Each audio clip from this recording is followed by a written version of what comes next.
Assalamualaikum warahmatullahi wabarakatuh.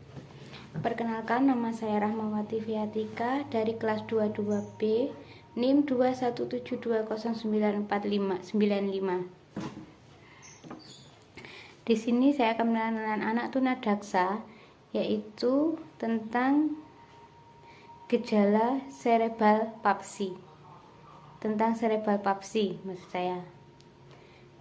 Di sini gejala cerebral palsy atau lumpuh otak sangat beragam. Pada tingkat paling parah, cerebral palsy dapat menyebabkan kelumpuhan. Penderitanya kemungkinan memerlukan peralatan khusus untuk bisa beraktivitas. Penyakit ini bahkan dapat menyebabkan penderitanya tidak mampu berjalan sehingga memerlukan perawatan seumur hidup.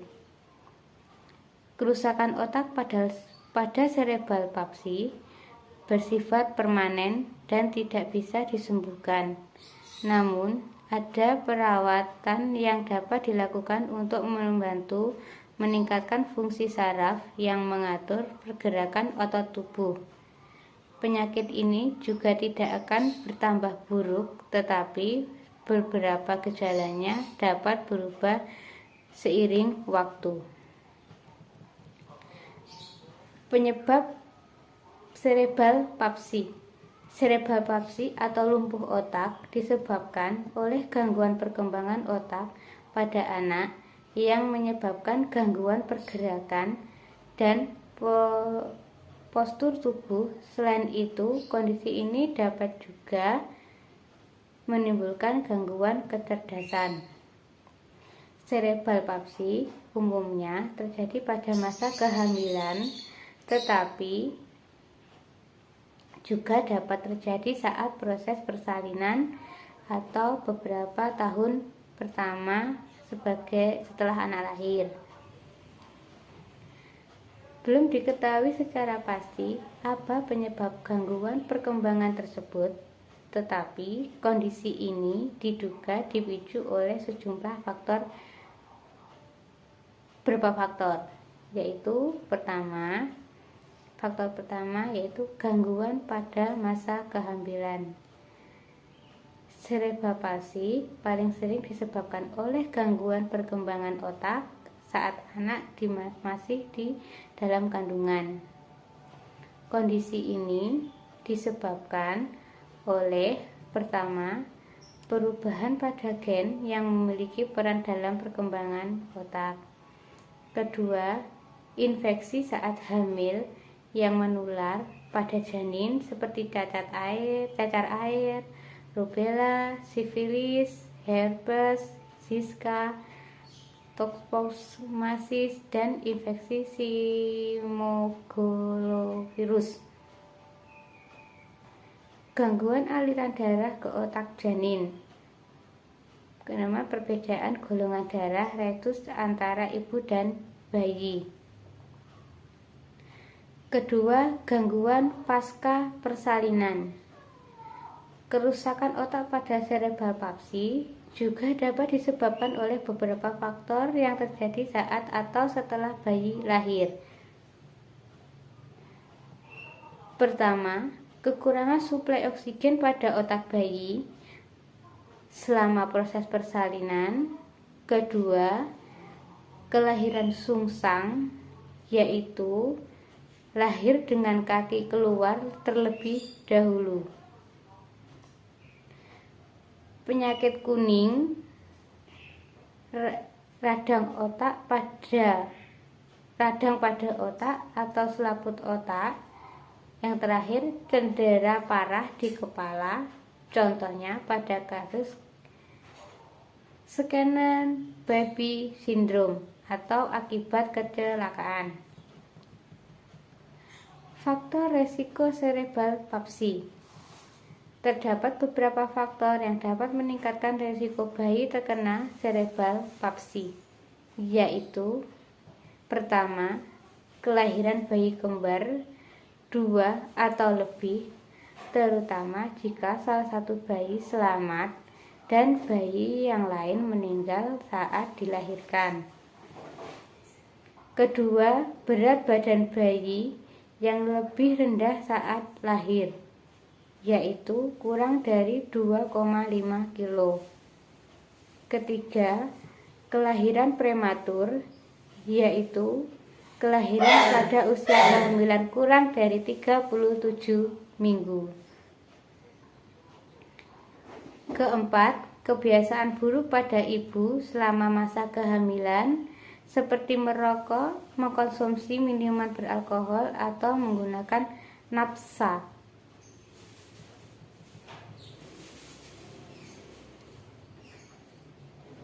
Gejala cerebral palsy.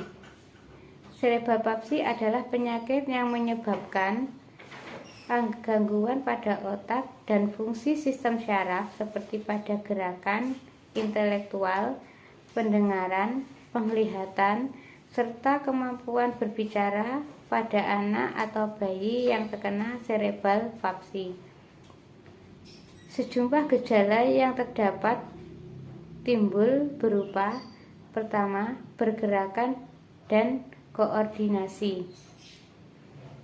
Gejala cerebral palsy yang berkaitan dengan pergerakan dan kondisi adalah kecenderungan menggunakan satu sisi tubuh seperti menyeret salah satu tungkai saat merangkak dan menggapai suatu hal yang dengan satu tangan. Kedua, kesulitan melakukan gerakan yang tepat, misalnya saat mengambil sesuatu benda, gaya berjalannya tidak normal seperti berjinjit, menyilang, seperti gunting, atau dengan tungkai terbuka lebar. Keempat, otot yang kaku atau malah sangat lunglai. Kelima, sendi kaku dan tidak terbuka sepenuhnya. Keenam, tremor pada wajah, lengan, dan anggota tubuh lainnya. Ketujuh, gerak menggeliat yang tidak terkontrol. Kemampuan berbicara dan makan. Gangguan pada otot di sekitar wajah akibat cerebral palsy dapat mengakibatkan penderitanya kesulitan dalam berbicara dan makan. Gejala yang mungkin terlihat akibat kondisi ini adalah pertama, gangguan berbicara. Kedua, kesulitan dalam menelan. Ketiga, kesulitan dalam menghisap dan mengunyah. Keempat, terus-menerus mengeluarkan air liur. Pertumbuhan dan perkembangan. Penderita cerebral palsy umumnya mengalami gangguan pada pertumbuhan dan perkembangannya. Gejala yang mungkin muncul antara lain 1. Terhambatnya pertumbuhan anggota tubuh sehingga ukurannya akan lebih kecil dibandingkan dengan ukuran normal. Kedua, terhambatnya perkembangan kemampuan gerak seperti duduk, berguling, atau merangkak. Ketiga, gangguan belajar. Keempat, gangguan kecerdasan. Sistem syaraf. Kerusakan pada otak dapat mengakibatkan gangguan pada sistem syaraf seperti pertama, kejang, kedua, gangguan penglihatan, 3, gangguan pendengaran, keempat, kurang merespon terhadap sentuhan dan atau rasa nyeri. 4, kondisi kesehatan mental seperti gangguan emosional dan perilaku. Terakhir, ketidakmampuan dalam menahan buang air kecil. Gejala cerebral palsy bisa ringan hingga berat. Jenis gejala yang muncul tergantung pada bagian otak yang terpengaruh. Gejalanya tersebut biasanya muncul dalam 2 tahun pertama usia anak dan bisa bersifat permanen.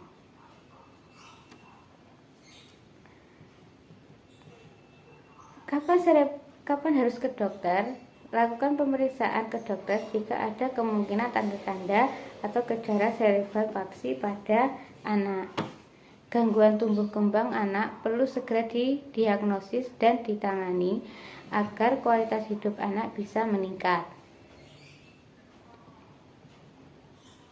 Diagnosis cerebral palsy.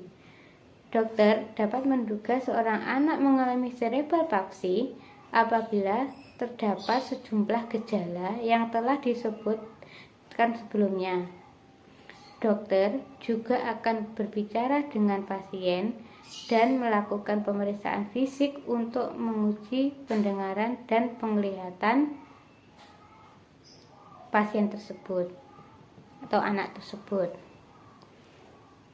Untuk lebih memastikan diagnosis, dokter akan menyarankan pemeriksaan lebih lanjut, seperti tes darah untuk meningkatkan kemungkinan gejala disebabkan oleh kondisi atau penyakit lain.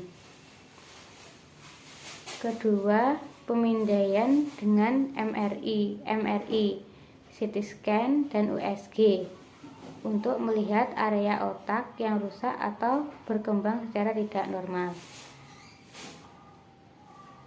Ketiga, elektroensephalografi untuk melihat aktivitas listrik otak dengan bantuan alat khusus yang disambungkan ke kulit kepala. Setelah memastikan diagnosa cerebral palsy, dokter dapat melakukan pemeriksaan lain untuk mendeteksi gangguan pada kecerdasan postur dan keseimbangan. Tes juga dilakukan untuk memeriksa gangguan dalam bicara, melihat, mendengar, dan bergerak. Bagaimana cara pengobatan cerebral palsy?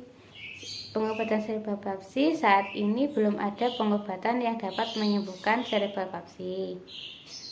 Namun, ada metode yang bisa dilakukan untuk meningkatkan kemampuan pasien dalam beraktivitas secara mandiri.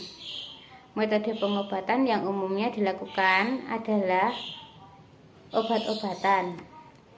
Obat-obatan yang digunakan untuk meredakan nyeri atau melemaskan otot yang kaku agar pasien lebih mudah untuk bergerak. Jika obat yang digunakan tergantung pada luasnya otot yang kaku, hanya yang terjadi di area tubuh tertentu. Dokter dapat memberikan suntik botox setiap 3 bulan. Botox juga dapat digunakan untuk mengatasi ngiler, sedangkan untuk kaku otot yang terjadi di seluruh tubuh, dokter juga dapat meresepkan diazepam,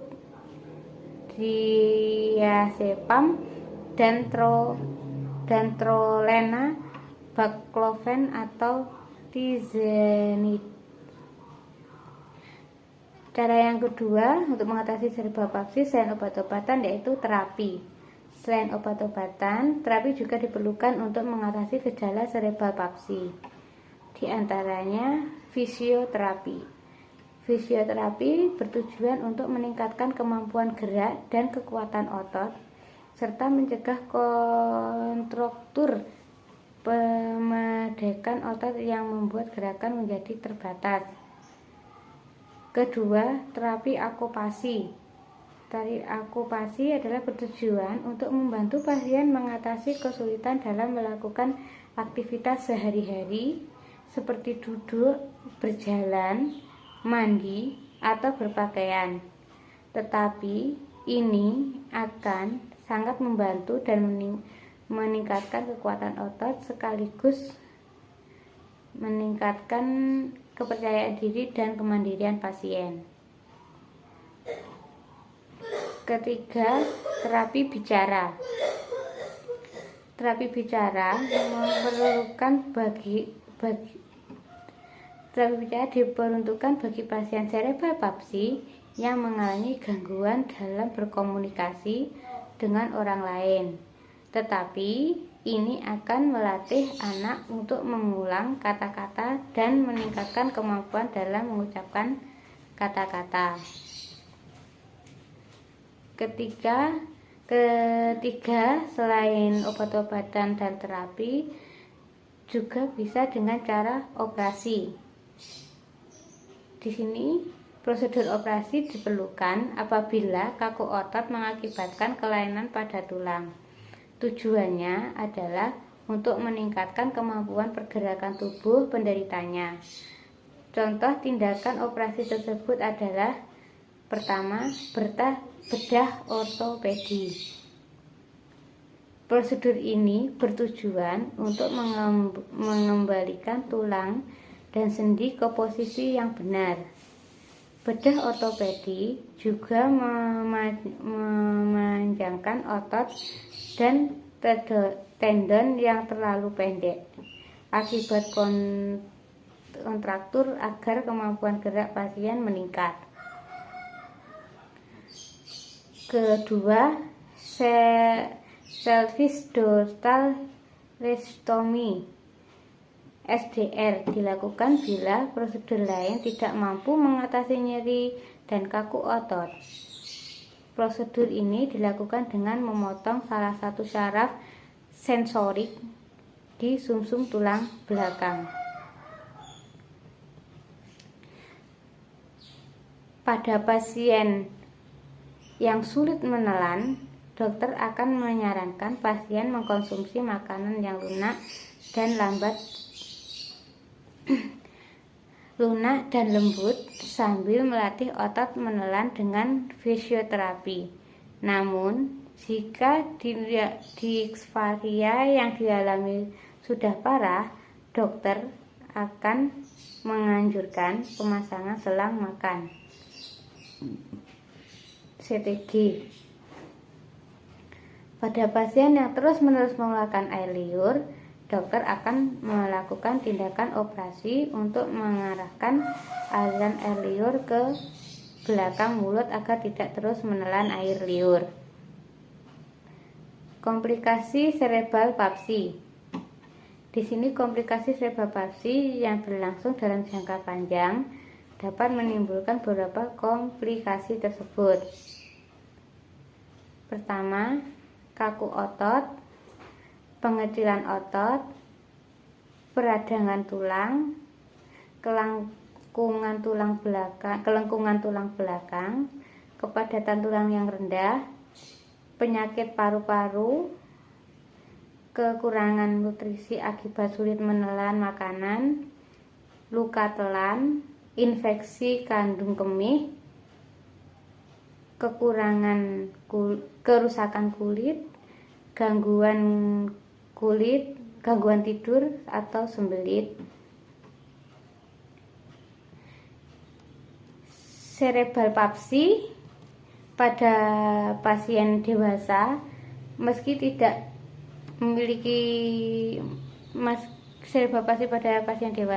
tidak semakin memburuk, tapi cerebral palsy pada orang dewasa bisa menimbulkan beberapa masalah baru bagi penderitanya. Sebagai contoh, penderita cerebral palsy membutuhkan energi 3-5 kali lipat lebih besar untuk melakukan aktivitas sehari-hari. Selain itu, penderita juga berisiko terserang penyakit degeneratif lebih cepat akibat kaku otot atau penggunaan otot tulang dan sendi yang berlebihan. Kondisi lain yang dapat terjadi meliputi: pertama, penuaan dini, kedua, post-implant syndrome, ketiga, nyeri berkepanjangan, keempat, gangguan mental seperti depresi.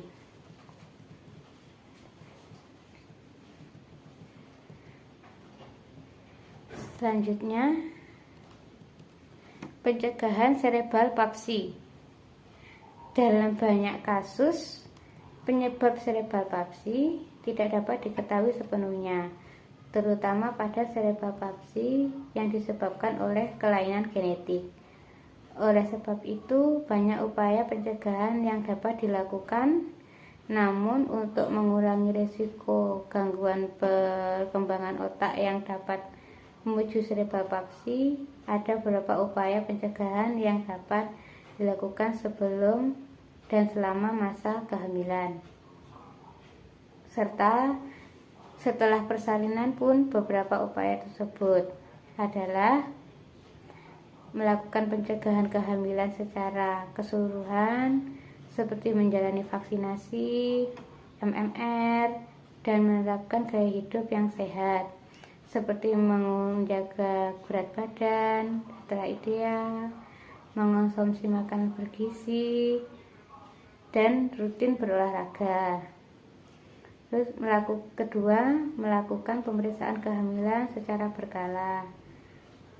Ketiga, menaati peraturan lalu lintas agar terhindar dari kecelakaan saat berkendara, karena saat berkendara juga bisa mengaruhi saat berkendara, kalau kita terjadi kecelakaan dalam terjadi apa dengan kandungan kita, itu bisa juga mengakibatkan cerebral palsy karena berbentur dengan benda tajam atau lain-lain.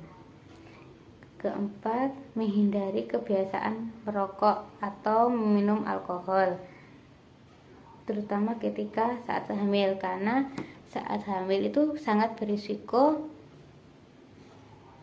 kalau kita merokok dan beralkohol. Tidak hanya cerebral palsy, tapi bisa berisiko dengan kecacatan lain.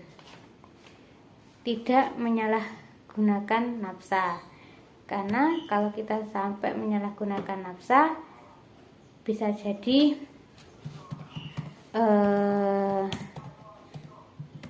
sangat berisiko.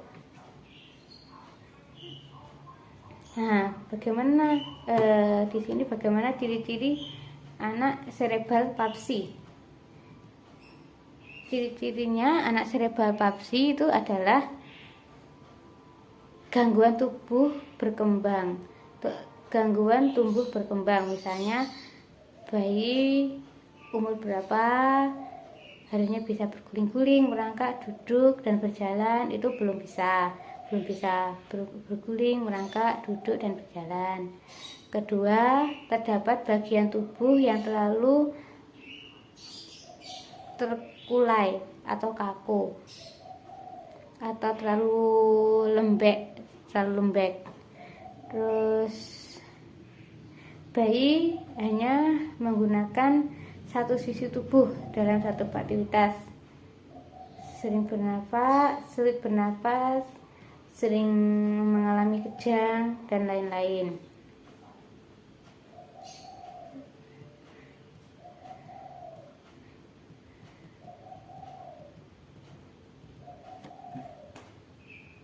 Nah, seperti yang tadi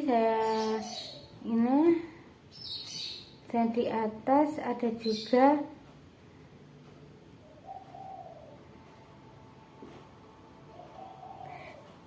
sementara bayi yang berusia 6 tahun lebih dapat dikenali dengan munculnya cerebral palsy itu dalam bayi 6 bulan dikenali dengan munculnya, pertama, bayi tidak berguling-guling arah manapun, ia kesulitan mengatur tangan, ia menghadapi sesuatu hanya dengan satu tangan, sementara lain hanya mengempal, tangan tidak memenuhi mulutnya. Lalu dalam bayi usia 10 tahun, orang tua perlu curiga kalau anaknya itu cerebral palsy dengan ciri merangkak miring, hanya menggunakan satu tangan dan satu kaki, sementara tangan dan kakinya yang lain diseret seperti tidak bisa digerakkan. Terus kedua mengesot menggunakan paha dan atau bokong. Keempat, tidak berdiri meski setelah berpegangan atau bertumpu pada satu benda. Tapi tidak hanya itu, kelainan otak dapat dialami penderita cerebral palsy itu dapat menimbulkan masalah kesehatan lain seperti tremor, tubuh kaku, otot lemas, gangguan kulit tubuh. Di sini memang cerebral palsy tidak bisa disembuhkan, tapi bisa tadi yang saya sebutkan dengan terapi dan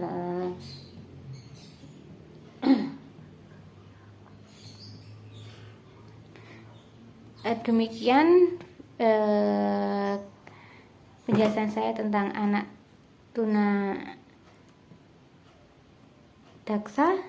tunalaras.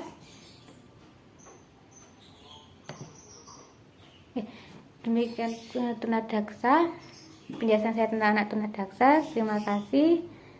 Waalaikumsalam warahmatullahi wabarakatuh.